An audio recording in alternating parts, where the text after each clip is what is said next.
I'd love to see your envious face, but I'm not that cruel, so I'll let it be. It'd probably be awkward for you to see me, so why don't you hide in the bathroom or something?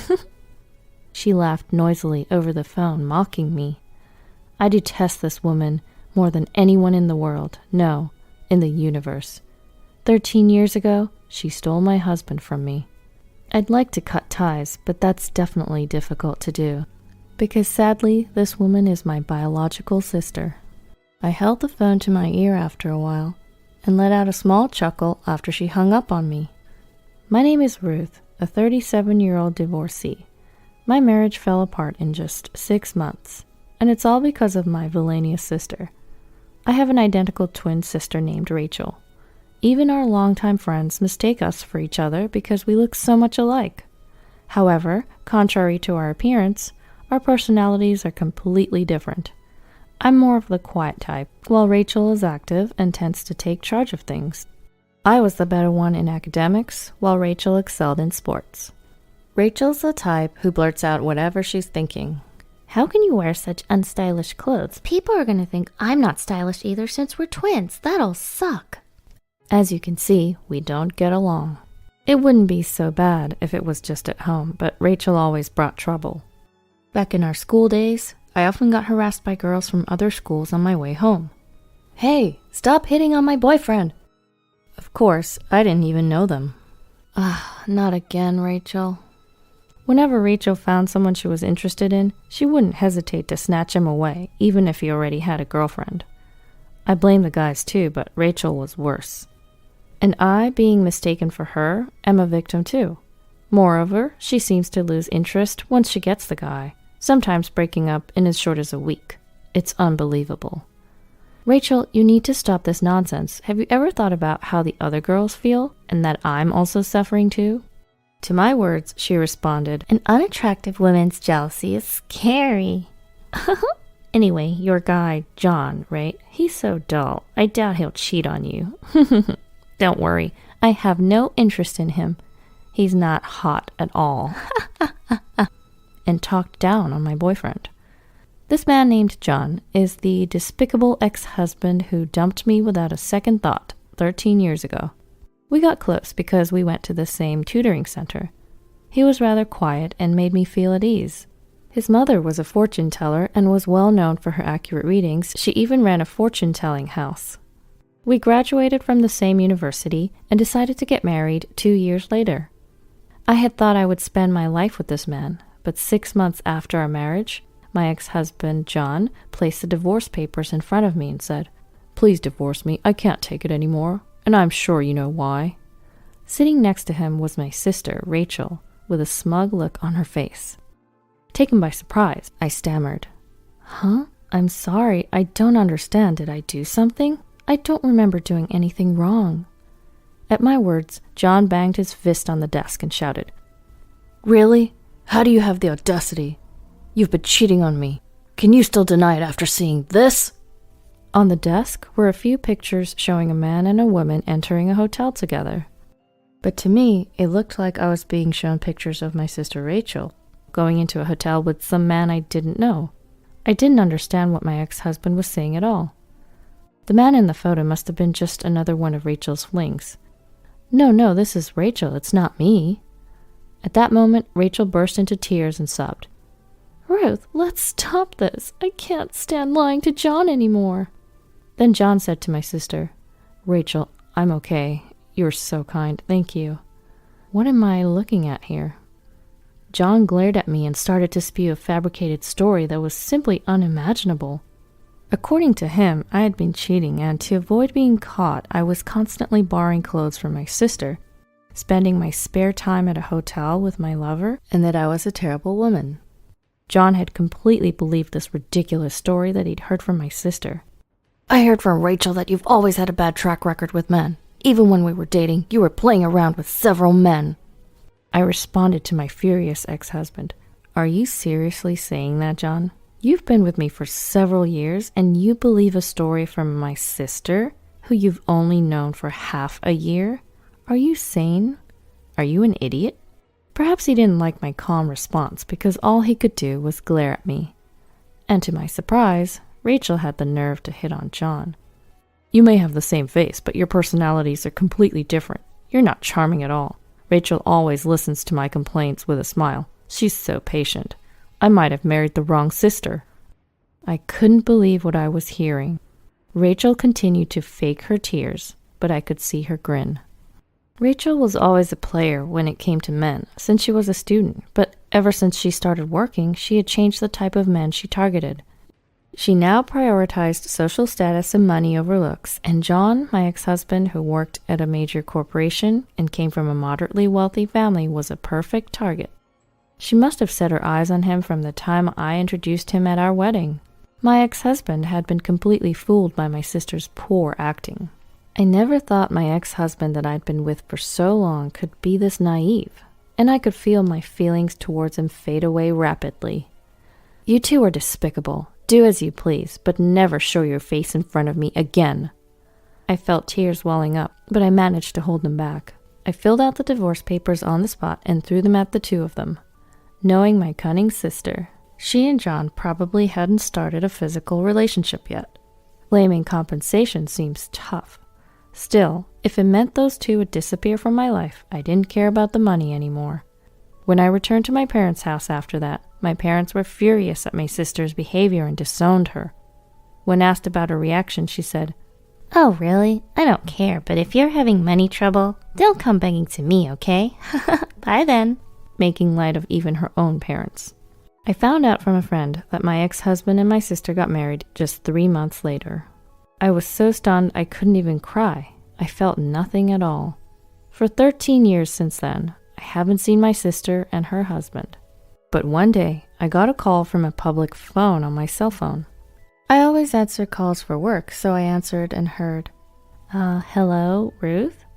I immediately recognized the voice on the other end of the phone. I don't know how you have the nerve to call me, Rachel. At my words, Rachel chuckled and said, "Are you still holding a grudge? You're always so gloomy, Ruth. But whatever, I have a favor to ask." Without showing any remorse for what happened, my sister continued, "I'm pregnant. Oh, of course, the father is John, who you loved so much, haha. So I wanted to let my parents know about their first grandchild. They won't listen to me, so you tell them for me." She had the audacity to command me like that, so I retorted, "What are you so cheery about when you've been disowned?" But she just laughed it off. "How many years do you think it's been? 13 years. I think you're the only one who still holds a grudge. You're probably still living alone at our parents' house, am I right? I'm saying that I'll be the one to give them a grandchild instead of you." She's always been the best at irritating people. "I'd love to see your envious face, but I'll spare you because it's too pathetic. It'll be awkward when you see me, so why don't you hide in the bathroom or something, haha," she said as she laughed out loud while I remained silent. Then she hung up abruptly after saying she would come over on the weekend. I kept the phone to my ear for a while after the call ended and chuckled. That weekend, when I was relaxing in the backyard, my phone rang.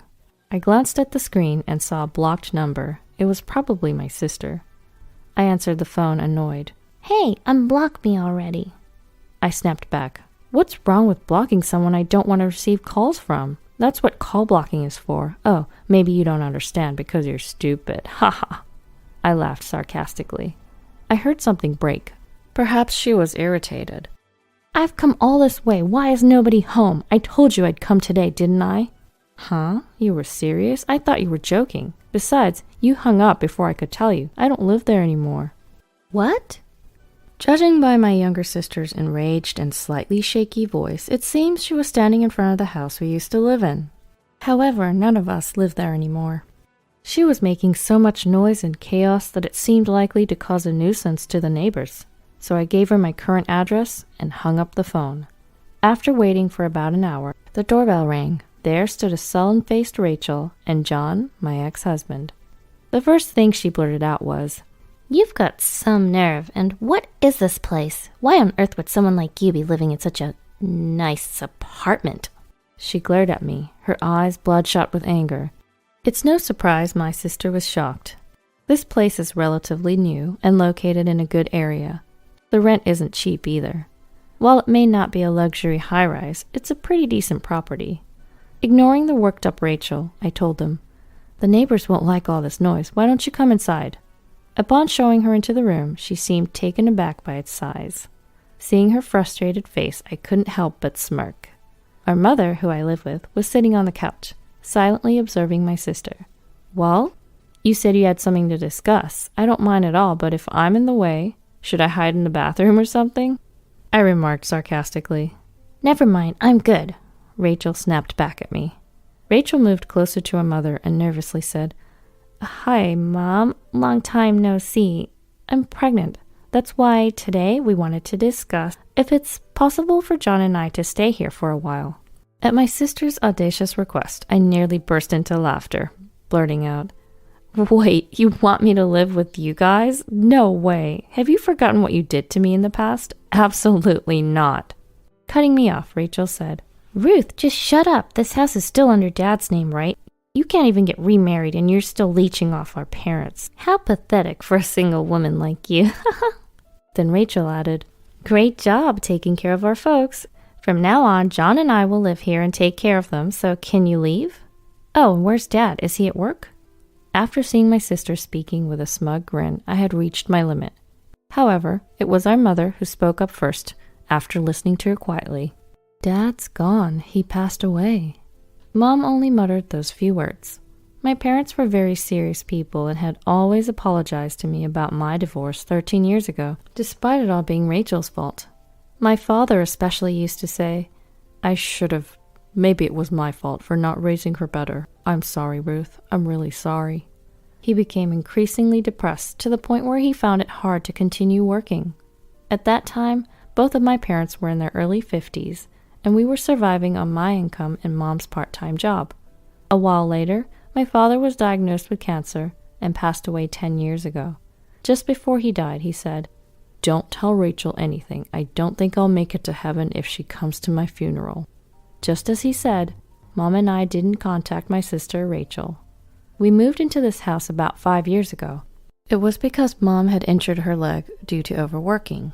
We considered renovating our old house, but it was built at the top of a hill, and we thought it would be too hard for Mom to walk up the hill. Since we started living in this accessible home, Mom said her legs have been feeling much better. I tried to speak calmly, but the thought of the late Dad made me want to burst out crying. It must have been the same for Mom, as there were tears in her eyes. However, Rachel's reaction to my words was, in a sense, predictable. Too little, too late. Besides, it's not my fault Dad got sick. In fact, you're living in such a nice place now because of Dad's inheritance, right? That's not fair. What about my share? Didn't I have the right to inherit? She blurted out such nonsense. Without missing a beat, Mom shot back. Inheritance? There's no such thing. You only came to us when you were in trouble for doing stupid things before your marriage. How many times do you think we paid alimony because you messed around with a married man? Live with you? Never. You must be joking. Don't be ridiculous. It was the first time both Rachel and I had seen Mom so enraged. Sensing the tension, Rachel fell silent. Then John, who had been quiet like a puppet until now, said, Rachel, you've been deceiving me, haven't you? Ever since I married you, my life's been a mess. You're a reckless spender, and you don't do any housework. I had the opportunity to meet some guys who graduated from the same high school as you, and they all said I was blind to marry you. I nearly burst out laughing at my ex-husband's words. He's quite something to have put up with her for 13 years. Moreover, when he approached me, he said, Ruth, I've been regretting our divorce. Do you want to start over here? Let's let bygones be bygones. When he tried to touch me softly, I felt a chill run down my spine. No way, please. Let bygones be bygones? Who does he think he is? Is he stupid? It's not his place to say that. Just as I was about to dodge him, the door to the next room burst open. Could you not touch her with your dirty hands, please? A man suddenly appeared, and both were taken aback. Ignoring Rachel, who murmured, Who is he? I said, I told you to stay hidden because I didn't want to involve you. At my words, he replied, I couldn't stand it when he tried to touch you, Ruth. Besides, I think having a third party will help the discussion, don't you think? Okay. This is my husband, Alex, and... Tony, come here. This is our son, Tony. He's 8 years old. I called out to our son, Tony, who was peeping out from behind the door. Perhaps he had heard some of the argument. He was glaring at Rachel and her husband. Huh? You're remarried? Unbelievable. Why? My sister Rachel was more surprised than anyone that I had a husband and a son. My ex-husband John was just as shocked, gaping like a fish out of water. What do you mean, why? How many years do you think it's been? It's been 13 years. 13 years. Despite all that time passing, you guys haven't changed one bit, which is surprising. Well, you do look like you've aged quite a bit, though. At my somewhat sarcastic words, their faces turned bright red. I met my current husband Alex shortly after my father passed away. We were colleagues for a while, and one day he asked me out. When I rejected him saying that I was a divorcee, he responded, "Does being divorced mean you can't remarry?" and asked me out once more. We got married a year later, and our son Tony was born the following year. Alex treats my mother very well, doesn't mind us all living together, and my in-laws, who already live with Alex's brother and his wife, have reassured me. We're glad you're here for Alex. The one who proposed moving to our current house was Alex, who was concerned about my mother's mobility. I turned to the two shocked individuals. My mother and I are living our lives here. Can you not disrupt? And Rachel, you said you were pregnant. How many months along are you? From their flustered responses to my question, I gathered that Rachel was probably lying about being pregnant. I was only married to John for 6 months, and I never got pregnant. That was the reason my former mother-in-law used to make snide comments. But if Rachel isn't pregnant, it means that's probably the case. Rachel seems to get along with the bad-natured mother-in-law. Unable to stand the harsh glares from my family, the two hastily left our house. I mean, I had heard stories, but is she really your sister? She does look like you, but her character... Anyway, it's settled for now, Alex said with a smile, to which I gave a bitter smile. Really? That evening, the doorbell rang continuously. Looking at the monitor, I sighed. They came after all. When I opened the door, there stood Rachel and John with pale faces. We need help. Can you lend us some money? As they knelt down begging, my husband looked puzzled, but my mother and I felt differently. During the day, while waiting for a call from Rachel, Mom received a call from a certain individual. It was a friend of my deceased father, who currently rents our old home. Him and his family are living there right now. When I came back to the house, I found the flower beds in the garden ravaged and the windows cracked. The security footage clearly showed a man and a woman, with the infuriated woman stomping on the flower beds and hurling stones at the window. Of course, it was my enraged sister Rachel, on a phone call with me. When Mom gave Rachel's contact info to Dad's friend, she was furious to learn that this was the daughter who had tormented our dear father for years. It seems that in the damaged garden there were rare flowers that were difficult to grow, and they'd asked for compensation. They seemed to be struggling financially to the point of having difficulty with housing, so I expected them to turn up again, but I never thought they'd showed up that very day. I must admit, I was impressed by their audacity. I can give you some money, but there's one condition, I said. As I watched them trudge home with slumped shoulders, I couldn't help but laugh and think, serves you right. In their hand was a written pledge I had just made them sign. I had made them write in the pledge that they would never approach me again, in return for me taking responsibility for this incident. But Rachel is still my sister by blood. It's hard to completely cut ties with her. There may come a time when she'll use the power of the authorities to approach me. When that time comes, I'm prepared to fight, using the audio recordings I secretly made 13 years ago, and this time as evidence. Because, you see, I have no intention of forgiving my sister and her husband any time at all. Later, a friend told me that my ex-husband had immediately resigned from the big corporation after our divorce, and started working as a staff member in a fortune-telling establishment run by my former mother-in-law. Because they were family, he was paid a high salary, and he and my sister seemed to have been living a life of luxury. However, a few months ago, my former mother-in-law suddenly passed away from illness, and my ex-husband, who had no talent for fortune-telling, took over as her successor, but the establishment quickly closed down. In their desperation, the couple claimed, "This is a bracelet that our late mother lovingly made." They targeted the people who had faith in my former mother-in-law. However, a whistleblower exposed their lies, and the victims formed a group. The victims began flocking to the establishment every day, and my sister, who no longer had a place to live and work, came to ask for my help. I was so irritated by their audacity. However, seeing that the police have started moving, it's probably only a matter of time before the two of them are held accountable for their crimes. After that, we moved again. The reason was my husband Alex's job transfer. Can I really come along? Mom asked apologetically, to which Alex, my husband, responded with a chuckle. What are you talking about? You're an important part of our family, Mother. Even if you resist, I'll carry you over my shoulder and take you along, okay? Upon hearing Alex's lighthearted joke, Mom let out tears of gratitude. Grandma, you're crying again. Here, have a Kleenex. Observing his emotional grandmother, Tony was concerned but still smiled. And as I watched my family, I felt a wave of gratitude for the happiness I felt.